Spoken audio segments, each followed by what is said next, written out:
Desde o início da guerra entre Israel e o Hamas, o Irã e seu eixo da resistência têm avançado constantemente em uma campanha coletiva contra Israel e as forças dos Estados Unidos no Oriente Médio. Ataques do Hezbollah ao norte de Israel a partir do Líbano, a tentativa de bloqueio dos Houthis ao transporte marítimo pelo Mar Vermelho a partir do Iêmen e ataques quase diários de milícias xiitas às forças dos Estados Unidos no Iraque e na Síria ameaçaram arrastar os Estados Unidos para um conflito maior na região. Pessoal, fazer uma pausa aqui no vídeo para fazer uma reflexão.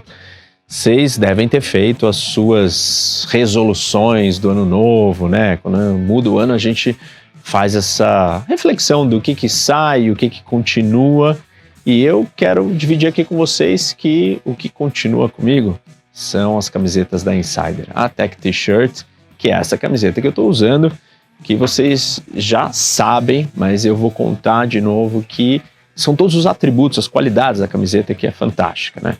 Primeiro que ela é anti-odor, depois que ela desamassa no corpo, versátil, leve, básica, várias cores, cai muito bem, você pode usar em diferentes situações, para treinar, para trabalhar, para dormir, para o que você quiser. Eu mesmo sempre uso em diferentes ocasiões, em diferentes atividades. Então, quero que vocês deem uma olhada aqui no site da Insider e olhem a Tech T-Shirt, que tem vários tamanhos, várias cores, e não esqueçam de usar o cupom, meu cupom do Professor Rock, que é ROC, H-O-C 12. Vai lá no site e espero que vocês decidam manter a Insider, ou se vocês ainda não têm, então vocês escolham trazer a Insider esse ano para vocês. Vamos voltar para o vídeo. Em 16 de janeiro, usando uma combinação de mísseis balísticos e drones, o Irã atingiu alvos na Síria, no Iraque e no Paquistão, onde os seus oficiais alegaram estarem associados à inteligência israelense e a grupos terroristas ante o regime iraniano. Com seus recentes ataques com mísseis nesses estados vizinhos, o Irã sinalizou uma possível nova fase no turbilhão em evolução que aparentemente aproximou o Oriente Médio de uma guerra em toda a região. O Irã tentou demonstrar sua força militar e determinação.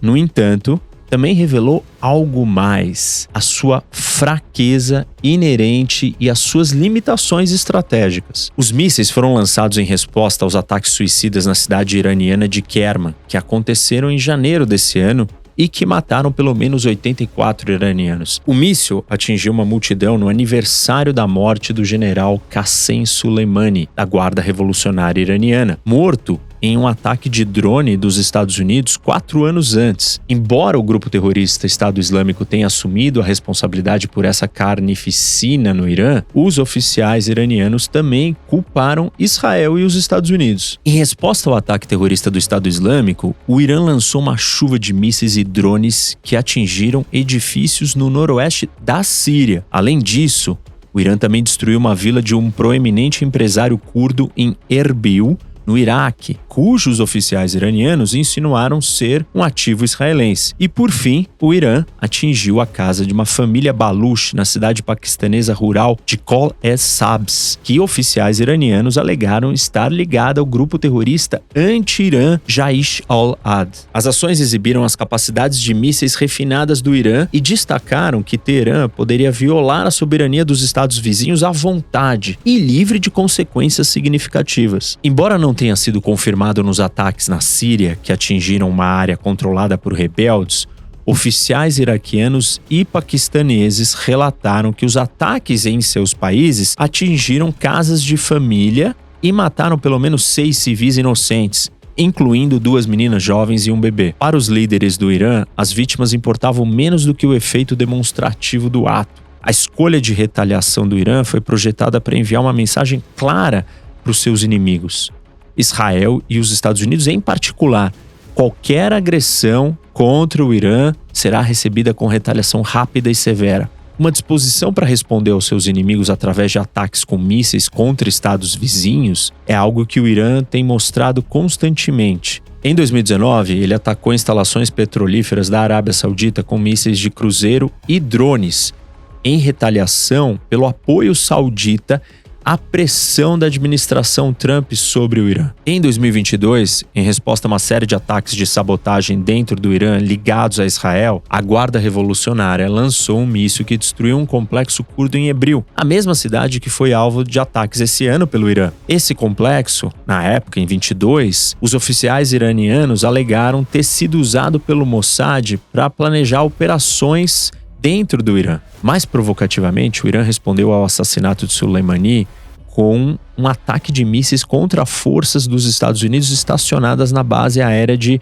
Ain al-Assad, no Iraque, em janeiro de 2020. Esse ataque poderia facilmente ter resultado em uma guerra com os Estados Unidos, se não fosse pelo comportamento imprevisível do Trump e pela derrubada do voo da Ukraine Air pela Guarda Revolucionária Iraniana após confundi-lo com um míssil dos Estados Unidos dias depois da retaliação aos americanos pela morte do general Soleimani. No entanto, em todos esses ataques, dos quais nenhum foi letal, com exceção da queda do avião, o Irã não sofreu retaliação militar. A falta de respostas encorajou o comportamento do Irã e ajudou a garantir a sua política de retaliação como uma opção viável. Os recentes ataques do Irã foram igualmente projetados para lembrar seus inimigos de que ele possui tanto a vontade quanto as capacidades de escalar as suas retaliações. Seus mísseis são precisos e podem ser usados contra alvos em qualquer lugar da região. No entanto, enquanto o Irã pode ter tido sucesso em comunicar a determinação e habilidade, fez isso atacando alvos fracos e sem capacidade de resposta. Embora o Irã tenha culpado Israel e os Estados Unidos pelos ataques suicidas em Kerman, não retaliou contra nenhum deles. E, apesar do seu apoio vocal ao povo da faixa de Gaza, o Irã também não tentou usar o seu poder militar em benefício dos palestinos.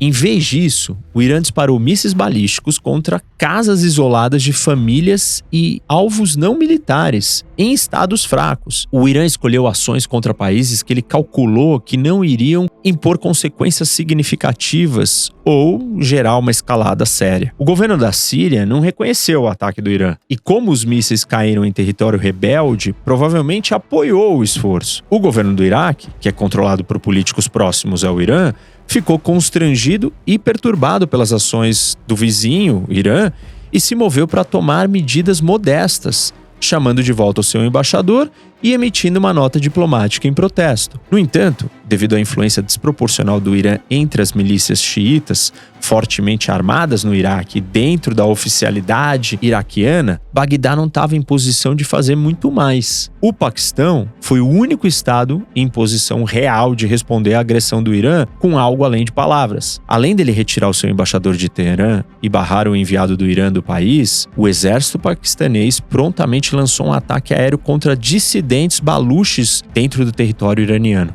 Mas, após igualar as ações do Irã em uma retaliação que matou pelo menos 11 civis iranianos e deixou ruínas fumegantes em bairros residenciais, o governo paquistanês emitiu uma declaração chamando o Irã de país fraterno e buscou desescalar. Como os líderes do Irã certamente previram, o Paquistão não tinha apetite para prolongar as hostilidades, o que significava que as ações do Irã, mais uma vez, provavelmente escapariam de ramificações significativas. O Irã, portanto, tornou-se hábil nesse tipo de demonstração oca de poder, ações que provavelmente acabariam impunes e não trariam riscos nenhum para o país. Isso porque, apesar da proeminência militar do seu exército na região, o Irã carece de poder para levar a luta contra os seus inimigos ou enfrentar adversários mais poderosos cara a cara. Mesmo nas guerras da Síria e no Iraque, onde o Irã estava fortemente envolvido, as forças lideradas pelo país tiveram muitos problemas em ambos os conflitos até que a Rússia e os Estados Unidos intervissem. Foi sob o guarda-chuva do poder aéreo russo que as forças apoiadas pelo Irã conseguiram virar o jogo contra os rebeldes sírios. E foi a coalizão liderada pelos Estados Unidos, incluindo forças militares iraquianas e curdas, que foi principalmente responsável por derrotar o Estado Islâmico tanto na Síria quanto no Iraque. O Irã possui capacidades impressionantes de mísseis e drones, mas essas capacidades têm limitações claras. Comparando com qualquer um dos seus vizinhos, a força aérea do Irã é fraca e depende de plataformas ultrapassadas passadas da era da Guerra Fria, como o F-4 Phantom. As forças terrestres do Irã são mais formidáveis, são mais fortes na defesa e não podem facilmente tomar ou manter território além das fronteiras do Irã. Os proxies xiitas do Irã, ou seja, os seus aliados, os seus representantes, eles são igualmente limitados. Eles são mais eficazes atuando como insurgentes em seus territórios de origem ou como agitadores políticos, a menos que lhes seja dado um ambiente permissivo para operar ou sejam apoiados por uma força militar estrangeira mais poderosa, como no caso da Síria. Eles não conseguem fazer operações militares convencionais. Eles podem montar bombas à beira de uma estrada, disparar morteiros, lançar mísseis e drones, sequestrar e matar rivais locais e realizar ataques de emboscada, mas não muito mais do que isso. Tais táticas ainda podem ser eficazes, principalmente porque elas são difíceis para os militares de estados estrangeiros contra-atacarem sem se comprometerem com campanhas duradouras e empregarem força significativa. Isso ocorre porque não há uma maneira simples de lidar com essas milícias sem combatê-las diretamente. E fazer isso não apenas arrastaria os Estados Unidos para uma outra guerra no Oriente Médio, o que sem dúvida seria impopular na política doméstica americana, mas também colocaria em risco os esforços em andamento dos próprios americanos contra o Estado Islâmico, bem como com as relações com o Iraque. A resposta do governo iraquiano a um recente ataque dos Estados Unidos que matou um comandante de uma milícia xiita em Bagdá, que busca encerrar a presença militar dos Estados Unidos do país, é ilustrativa das sensibilidades políticas que limitam as ações dos Estados Unidos. Os Houthis no Iêmen estão usando uma estratégia semelhante na sua tentativa de bloquear o transporte pelo Mar Vermelho. Novamente, contando com mísseis e drones, os Houthis estão dispostos a tolerar retaliações limitadas dos Estados Unidos, porque eles podem razoavelmente supor que os americanos não querem lutar uma guerra no Iêmen e, portanto, não vão se comprometer com recursos e poder de fogo necessário para ameaçar realmente o controle deles no seu território, no seu país, o Iêmen. Os Houthis estão dispostos a absorver algumas perdas, porque veem que o lado político positivo do seu esforço supera os riscos. O mesmo vale para o Irã e seus outros proxies, ou representantes. E é por isso que eles continuam pressionando. Eles esperam envolver os Estados Unidos em uma situação impossível de vencer, uma na qual Washington pode eventualmente ver mais valor em simplesmente se afastar dos seus compromissos militares na região, em vez de se comprometer com mais recursos para preservar ou manter o status quo. As proxies do Irã podem arriscar retaliações limitadas dos Estados Unidos e de Israel, porque tem muito pouco a perder. O Irã, por outro lado, teria muito mais a perder se provocasse um conflito direto com os Estados Unidos ou Israel. O Irã não poderia, por exemplo, replicar o esforço de bloqueio de transporte dos Houthis no Estreito de Hormuz. Ele até poderia tentar,